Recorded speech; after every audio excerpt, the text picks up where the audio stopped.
नमस्कार, खेती किसानी और ग्रामीण भारत की ताजा तरीन खबरें लेकर मैं अनिका आर्यन हाजिर हूं। सबसे पहले खास खबरों पर डाल लेते हैं एक नजर। AIKSCC की अपील पर 300 से ज्यादा संगठनों का देशव्यापी विरोध प्रदर्शन। सरकार पर राहत पैकेज में किसानों की अनदेखी का आरोप।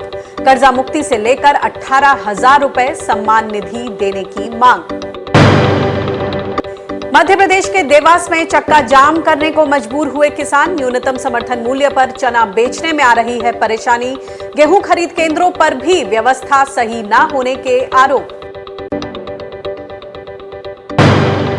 राजस्थान में समर्थन मूल्य पर गेहूं, चना और सरसों का खरीद लक्ष्य बढ़ाने की मांग। किसानों को 5,000 करोड़ से ज्यादा का नुकसान होने का अनुमान। गेहूं पर प्रति क्विंटल 175 रुपए बोनस देने की मांग। लगातार बढ़ रहा है 5 राज्यों में फैल चुकी टिड्डियों का दायरा। मध्य प्रदेश और महाराष्ट्र के बाद अब छत्तीसगढ़ में दाखिल होने की आशंका। हरियाणा, पंजाब और दिल्ली में भी अलर्ट जारी।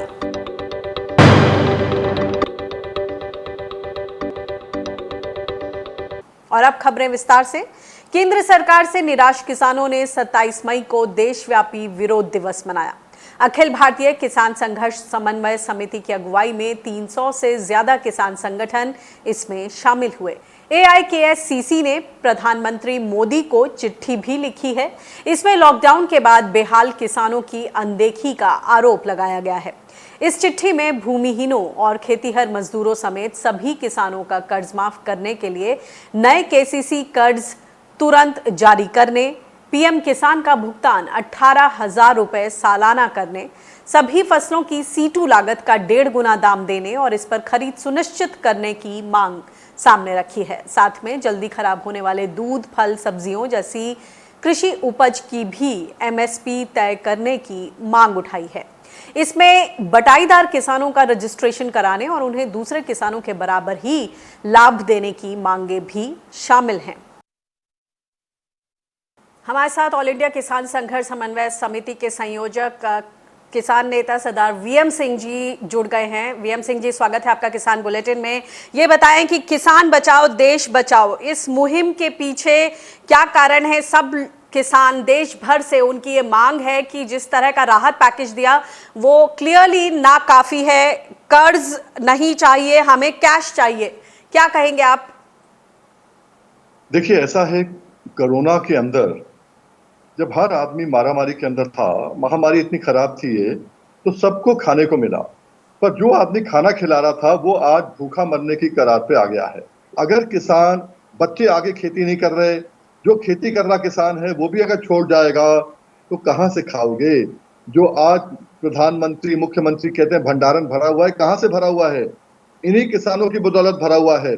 इसलिए अगर खेत को बचाना है, किसान को बचाना है, तो उसको दाम देना पड़ेगा, और देश को अगर बचाना है तो किसान को बचाना होगा, क्योंकि देश क्या खाएगा? आप MSME को पैसा दे दो, डट के दे दो, 3 लाख करोड़ नहीं 6 लाख करोड़ दे दो, 10 लाख करोड़ दे दो, पर अगर वहां से अगर क्या आएगा, जो भी वहां से आएगा, जो बन के आएगा, जो सप्लाई आएगी, उसको खरीदेगा कौन? देहात का आदमी खरीदेगा, उसके पास बाइंग कैपेसिटी होगी तो लेगा।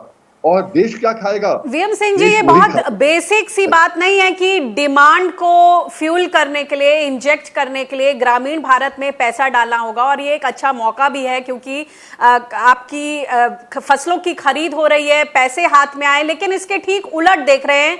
फसलों की खरीद हो रही है लेकिन MSP पर खरीद नहीं हो रही, भाव बहुत नीचे है। खेतों में जो पेरिशेबल साग सब्जियां हैं वो सड़ रही हैं। दूध का भाव देख लीजिए, वो बुरी तरह से लुढ़क गया है।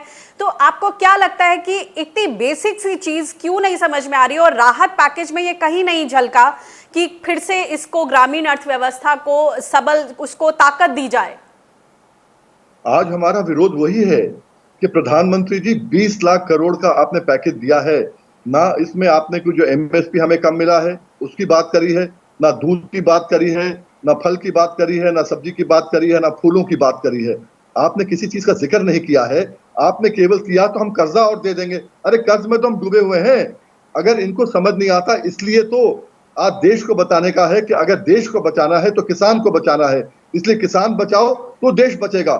इसलिए आज जो मुहिम हो रही है, हर जगह से हर तहसील से, हर जिले से, पूरे देश के प्रधानमंत्री जी को संगठनों की चिट्ठियां आ रही हैं कि प्रधानमंत्री जी, आप बेशक इन चीजों को नहीं आप जान पाए, आपके वित्त मंत्री जो हैं वो गांव से नहीं है, वो नहीं जान पाई हैं, पर हम आपको बताना चाहते हैं कि आप हमें ये चीजें दो तो किसान बचेगा, वरना अगर किसान नहीं बचेगा तो बड़ा मुश्किल है कि देश क्या आपको बचेगा। अभी भी लगता है कि कोई गुंजाइश बची है? क्या कुछ चीजों पर वो सोच सकते हैं, कुछ नया पैकेज ला सकते हैं जो कि इन दिक्कतों को दूर करे? हम देख रहे हैं सबसे ज्यादा प्रभावित हैं मजदूर और किसान, लेकिन अभी भी उनकी कहीं भी सुनवाई नहीं हो रही है। देखिए, वही प्रॉब्लम है कि आज की तारीख में आपने जैसे कहा 3,500 करोड़ हमने मजदूरों को दे दिया है, 8 करोड़ मजदूरों को। अरे एक आदमी का अगर 5 आदमी होते हैं तो ₹1.45 होता है एक दिन का। आप क्या दे रहे हो? आंकड़े बड़े बड़े दिखा रहे हो। इन मजदूरों को आपको चाहिए कि आप कहो कि ठीक है, तुम घर जा रहे हो, तुम्हें जो है 5,000 रुपया, 10,000 रुपया हम एक महीने का देंगे, 2 महीने के लिए, 3 महीने के लिए तुम्हारा गुजारा चल जाए। समझ में आता है? वही किसान से आप कहिए तुम्हारा इतना नुकसान हुआ है, तुम्हें हम 10,000 रुपया महीना देंगे 6 महीने के लिए, अपना गुजारा कर लो। आप कुछ नहीं कर रहे।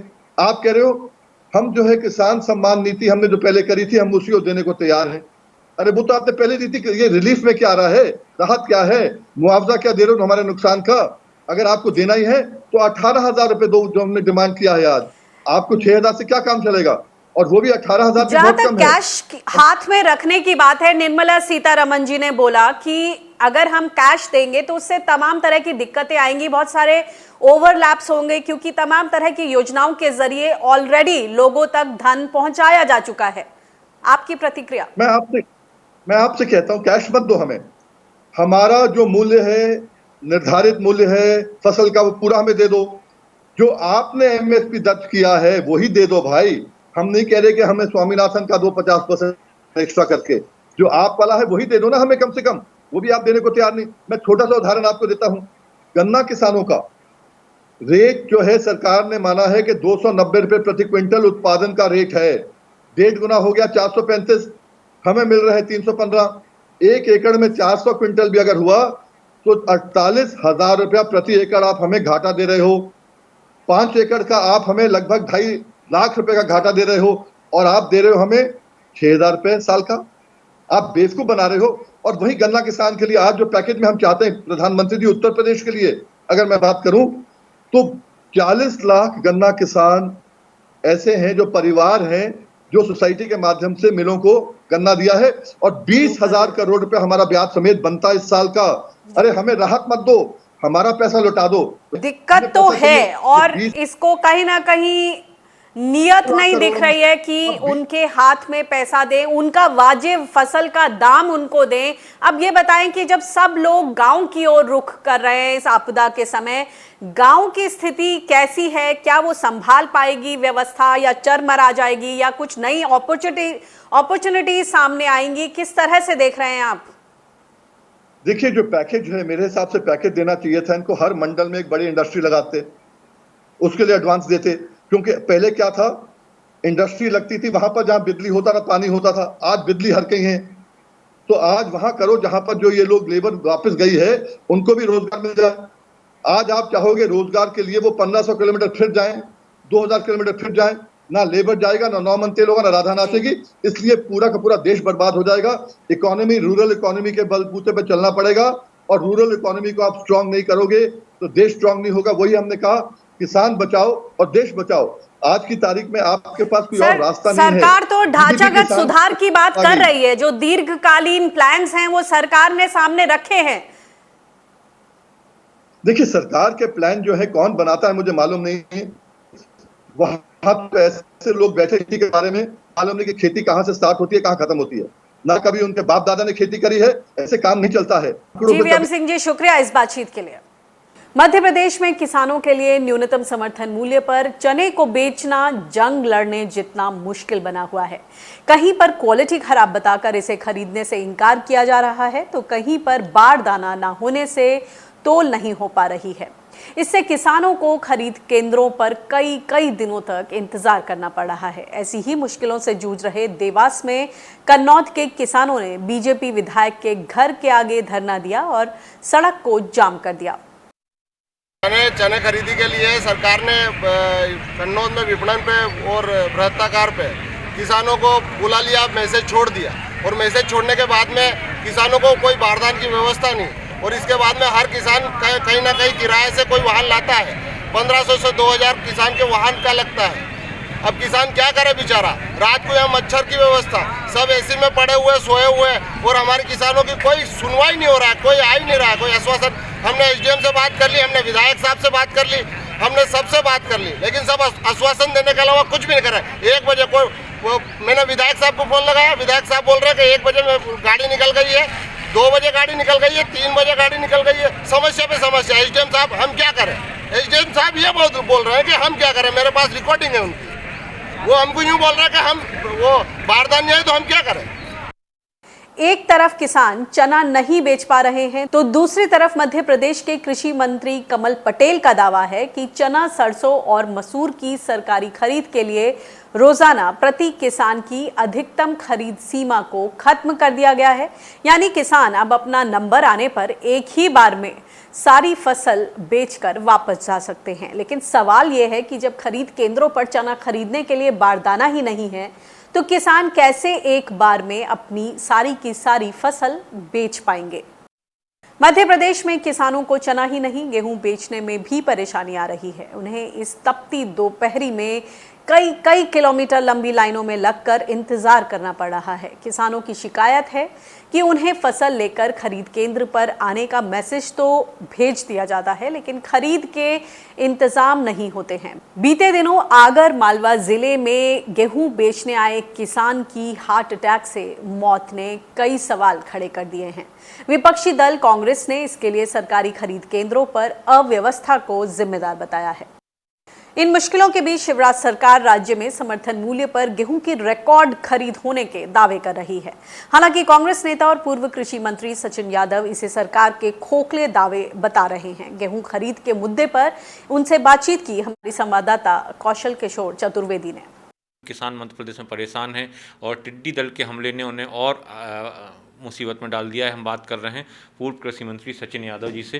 ये जो सरकार का जो दावा है कि तुलाई अच्छे से हो रही है, सब कुछ ठीक हो रहा है और रिकॉर्ड खरीदी हो गई है गेहूं की, आप क्या इस पे जो है देखते हैं जो ज़मीनी हकीकत? सरकार के तमाम दावों की पोल जो है लगातार खुल रही है। हमारे मीडिया के साथी, हमारे किसान साथी और हमारी पार्टी लगातार इस विषय को और गेहूं उपार्जन की जो अव्यवस्थाएं हैं उन अव्यवस्थाओं को लेकर के लगातार सरकार का ध्यान आकर्षित करने का काम हम लोग कर रहे हैं। लेकिन सरकार जो है कहीं ना कहीं कुंभकर्ण की नींद में सोई हुई है और पूरी तरीके से हमारा किसान जो है को नज़रअंदाज करके रखा हुआ है।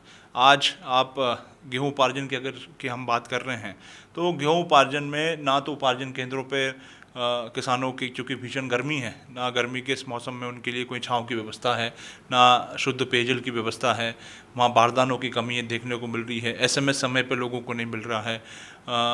जो किसान साथी वहाँ पर उपार्जन करने के लिए जा रहे हैं उनकी 50% राशि जो है काटी जा रही है। एक तरफ सरकार कह रही है कि ऋण पटाने की तारीख उनने बढ़ा करके 31 मई कर दी है और दूसरी तरफ लगातार किसानों की 50% से अधिक राशि काटी जा रही है। सरकार दावा कर रही है कि 3 दिन के अंदर हम किसानों को भुगतान कर रहे हैं। 15-15, 20-20 दिन हो रहे हैं किसानों के खातों में पैसा नहीं मिल रहा है। जो राशि सोसाइटियों के द्वारा और बैंकों के द्वारा और उपार्जन केंद्रों के द्वारा काटी जा रही है वो राशि आज दिनांक तक जो है किसानों के पास नहीं, उन सोसाइटियों तक नहीं पहुंच पाई है। और उसका परिणाम ये हो रहा है कि चूँकि अब खरीफ फसल की किसान तैयारी में लग गया है और जब वो किसान जो है सोसाइटी में जा रहा है तो उसको नए ऋण की व्यवस्था नहीं हो पा रही है। तो ये तमाम लगातार जो है बड़ी लंबी लाइनें जो है वहाँ पर देखने को मिल रही। किसान 5-5, 6-6, 7-7 दिन तक उसको इंतज़ार करना पड़ रहा है। 4-4, 5-5 किलोमीटर लंबी लाइनें जो है देखने को मिल रही है और इसी अव्यवस्था का परिणाम जो है हमको देखने को मिला। कल एक हमारा आगर मालवा का हमारा जो किसान साथी है प्रेम सिंह, उसको इस अव्यवस्था के कारण जो है अपने प्राणों से उसको अपने हाथ धोने पड़े। ये एक सरकार टिड्डी दल को लेकर भी कह रही है कि हम राहत देंगे, लेकिन जो है टिड्डी दल का संग लगातार प्रकोप बढ़ता जा रहा है, अब 28 जिलों तक पहुंच गया है। क्या कहना है आप? देखिए, बहुत दुर्भाग्य है कि जब सरकार के पास इसकी सूचना थी कि टिड्डी दल जो है हमारे प्रदेश में प्रवेश करने जा रहा है, लेकिन उसकी रोकथाम के लिए, उसको रोकने के लिए कोई व्यवस्था जो है सरकार के द्वारा नहीं की गई है। और दुर्भाग्य की बात है कि सरकार सब कुछ जानते हुए जो है अनभिज्ञ बनने की कोशिश कर रही है। आज हमारा किसान किसान साथी है, वो पहले से ही कोरोना की मार झेल रहा है, उसकी फसलों के उचित दाम उसको नहीं मिल रहे हैं। जो किसान साथी हमारे उद्यानिकी फसलें लगाते हैं, चाहे वो फल लगाता है, सब्जी लगाता है, पूरी तरीके से उनकी सब्जियां, उनकी जो फसलें पूर्ण रूप से बर्बाद हो चुकी हैं। सरकार ना तो किसी प्रकार की कोई मुआवजे की कोई बात कर रहा है। हमने जो आर्थिक पैकेज जो केंद्र सरकार ने घोषणा करी, उसमें भी किसी प्रकार की कोई राहत जो है हमें किसान साथियों को देखने को मिली। और ऊपर से ये टिड्डी दल का हमला जो है आज प्रदेश में हुआ है, और लगभग 28 जिलों में, जैसा आपने बताया कि 28 जिलों में इसका प्रकोप हो रहा है। किसानों की फसलें जो है बड़े पैमाने पे बर्बाद हो रही हैं। मैं आपके चैनल के माध्यम से जो है सरकार से पुनः निवेदन करना चाहता हूं कि तत्काल जो है जहां जहां टिड्डी दल का हमला हुआ है वहां पर आप सर्वे करवाएं, और सर्वे करा करके हमारे इस संकट की घड़ी में जो है किसान साथियों को उचित मुआवजा देने का काम करें। कैमरामैन राहुल सेजकर के साथ कौशल किशोर चतुर्वेदी, स्वराज एक्सप्रेस, भोपाल। इस बीच राजस्थान में किसानों ने गेहूं, चना, सरसों की खरीद लक्ष्य बढ़ाने की मांग उठाई है। इसके लिए किसान महापंचायत के अध्यक्ष रामपाल जाट ने प्रधानमंत्री मोदी और सीएम अशोक गहलोत को ज्ञापन भेजा है। उन्होंने कहा कि अगर इस साल पहले से तय लक्ष्य तक ही सरकारी खरीद हुई तो किसानों को 5,472 करोड़ रुपए का नुकसान उठाना पड़ेगा। इसकी वजह खुले बाजार में गेहूं, चना और सरसों का भाव न्यूनतम समर्थन मूल्य से नीचे होना है। अभी एमएसपी और बाजार भाव में 200 से लेकर 1,000 रुपए तक का अंतर है। किसान महापंचायत ने गेहूं पर प्रति क्विंटल कम से कम 175 रुपए बोनस देने की भी मांग उठाई है। हरियाणा में किसानों के आंदोलन के बाद सरकार धान की खेती पर रोक लगाने के अपने फैसले से पीछे हट गई है। सरकार ने कहा था कि 40 मीटर से नीचे भूजल स्तर वाले इलाकों में अगर किसान धान की खेती नहीं घटाएंगे तो न्यूनतम समर्थन मूल्य पर धान नहीं खरीदा जाएगा। इस पर न केवल विपक्षी दल कांग्रेस ने सवाल उठाए थे, बल्कि फतेहाबाद के रतिया ब्लॉक के किसानों ने जमकर प्रदर्शन किया था और इस आदेश को मानने से इनकार कर दिया था। दूसरी जगहों पर किसान आंदोलन की आशंकाओं को देखते हुए सरकार ने अपने रुख को नरम कर लिया है। अब मेरा पानी मेरी विरासत योजना के लिए जारी दिशा निर्देशों में किसानों को धान की खेती घटाने की महज सलाह दी गई है। इसमें एमएसपी पर धान न खरीदने जैसी बात भी शामिल नहीं है। स्वराज एक्सप्रेस के साथ 14 मई को हुई बातचीत में कृषि मंत्री जेपी दलाल ने साफ तौर पर कहा था कि जो किसान सरकार का कहना नहीं मानेंगे उनकी फसल खरीदने के लिए सरकार बाध्य नहीं होगी। लेकिन अब उनका कहना है कि हमने किसानों पर किसी तरीके की पाबंदी नहीं लगाई है। पहले सुनिए ये दोनों बयान। अगर सर मान लीजिए कुछ किसान लगा भी देते हैं, क्या एमएसपी में खरीद करेगी सरकार उनकी या नहीं करेगी धान की? नहीं, धान के एमएसपी पे सब जगह कर रहे हैं, लेकिन इन ब्लॉक में जो हमारी बात नहीं मानता है, अगर ऐसा कुछ होगा तो उसको हम बाध्य क्यों होंगे? जब हम उसको ये कर रहे हैं कि भाई आप पानी को बचाइए, आप अपनी अगली पीढ़ी के लिए पानी छोड़ के जाइए, आप धान के बदले में हमारे से कोई और फसल लीजिए, सब चीज़ कर रहे हैं, फिर भी कोई अगर नहीं करना चाहता तो हम उसकी फसल खरीदने के लिए बाध्य क्यों होंगे? तो अभी जो पाबंदी सर 50% पर ही रखी गई है या छूट दी गई है? नहीं, पाबंदी कोई नहीं है। हमारी तो किसान से प्रार्थना की है कि आपको हम जिन ब्लॉक्स में पानी ज़्यादा चला गया नीचे, आपका पानी ख़त्म हो जाएगा, आगे बंजर ज़मीन हो जाएगी, आप इसको पानी का अत्यधिक दोहन ना करें, कम पानी ले जाकर कम पानी वाली फसल करें। सर एक किसानों का ऐसा पाबंदी को नहीं है, ये हमारी किसान से को एक जो है वो गुजारिश है और वही चीज़ हम कर रहे हैं। किसान हमारी बात को सुन रहा है। तो ये थे हरियाणा के कृषि मंत्री जेपी दलाल। धान की खेती पर नियम को लेकर आपने उनके दोनों बयान सुने और अंतर भी समझा। इस मुद्दे पर हमारी संवाददाता ईशा ठाकुर ने उनसे बातचीत की। हरियाणा में गिरते भूजल स्तर को लेकर जो फैसला हरियाणा सरकार की तरफ से लिया गया है उसमें क्या कुछ तब्दीली की गई है या वो पहले से जो ऑर्डर्स थे वही रखे गए हैं? उस पर बातचीत करने के लिए इस वक्त हमारे साथ हरियाणा के कृषि मंत्री जेपी दलाल जी हैं।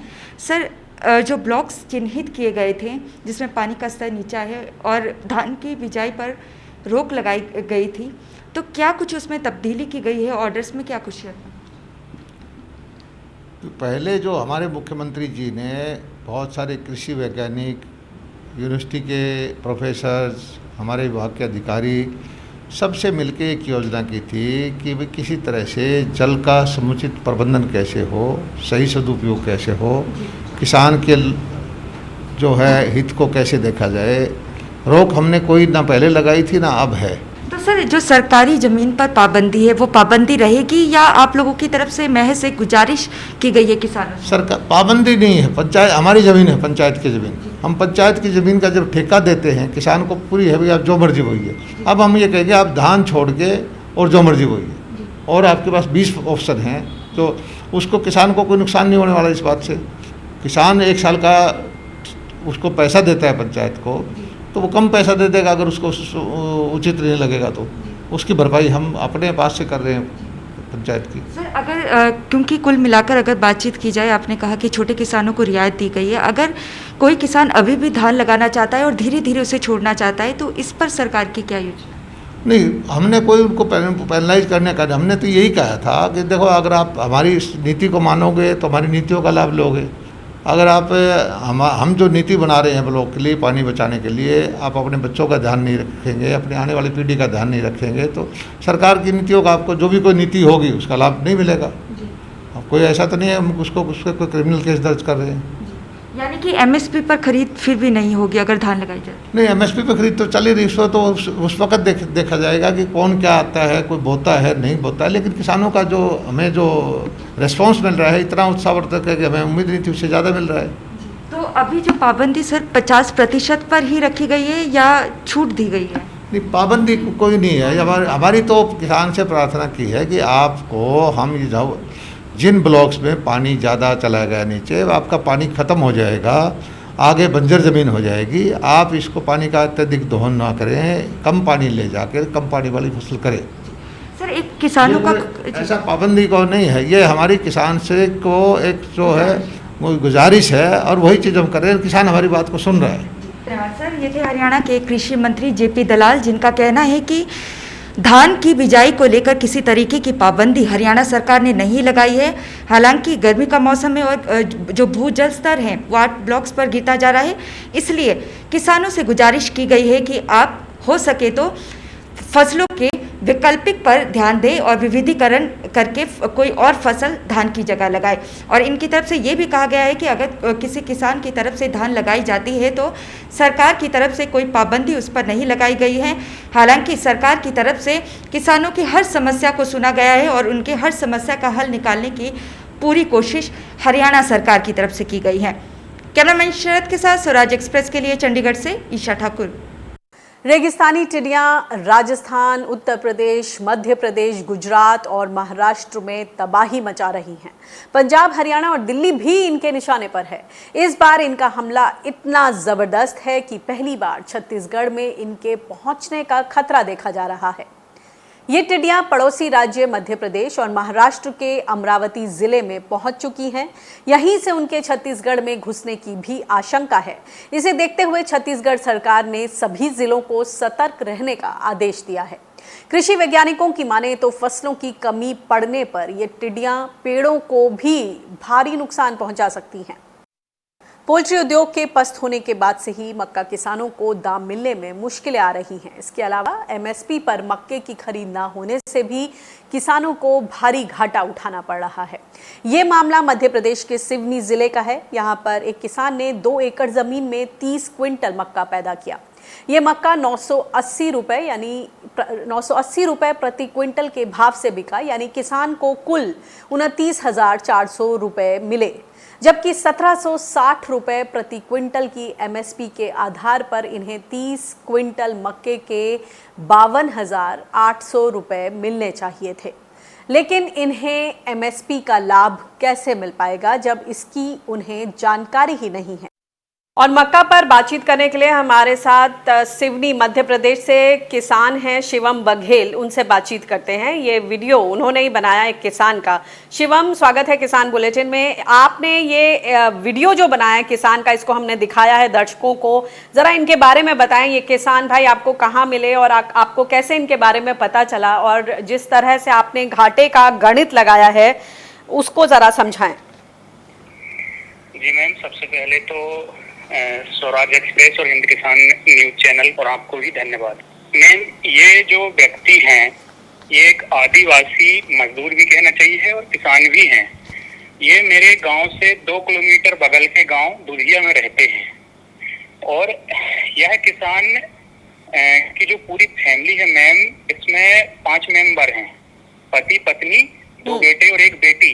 और ये 5 लोग जब हम मक्का की खेती करते हैं तो ये हमारे खेत में लेबर के रूप में काम करने आते हैं। तो मैं इनको पहले से जानता था, इनसे हमारे घरेलू जैसे संबंध भी हैं, अपनापन है। तो जब मुझे ये मक्का एमएसपी का हम लोग की आवाज बुलंद कर रहे हैं तो मेरे दिमाग में ये बात आई थी कि जो चाचा हमारे यहाँ काम करने आते हैं उनके पास भी तो 1 एकड़ जमीन है। तो मैं वही जानने गया था कि उन्होंने कितना मक्का बेचे होंगे और वो जो मजदूरी करते हैं उन्होंने पूरे साल भर में कितना पैसा कमाया होगा पूरी फैमिली सहित। जी, तो मैंने जो आपने आकलन किया है उसमें पूरा निकल के आया कि 30 क्विंटल में घाटा 23,000 रुपए का है और मजदूरी से ये लगभग 20 से 25,000 रुपए कमाते हैं। तो अगर सोचिए, अगर ये जो इन्होंने घाटा सहा, अगर ये इनकी कमाई में जोड़ दें तो ये कितने सुकून से बैठ सकते थे आज। हाँ मैम, इनको मजदूरी नहीं करना पड़ता, और यदि मजदूरी करते तो वो एक्स्ट्रा कमाई होती इनकी। इनका जो घाटा है तो वो घाटा की भरपाई करने के लिए इनको मजदूरी करना पड़ रहा है। आपको पिछले साल तक ठीक ठाक भाव मिले थे, लेकिन अब 900 रुपए प्रति क्विंटल तक भाव गिर गया है, जो पहले 1800 2000 तक का था।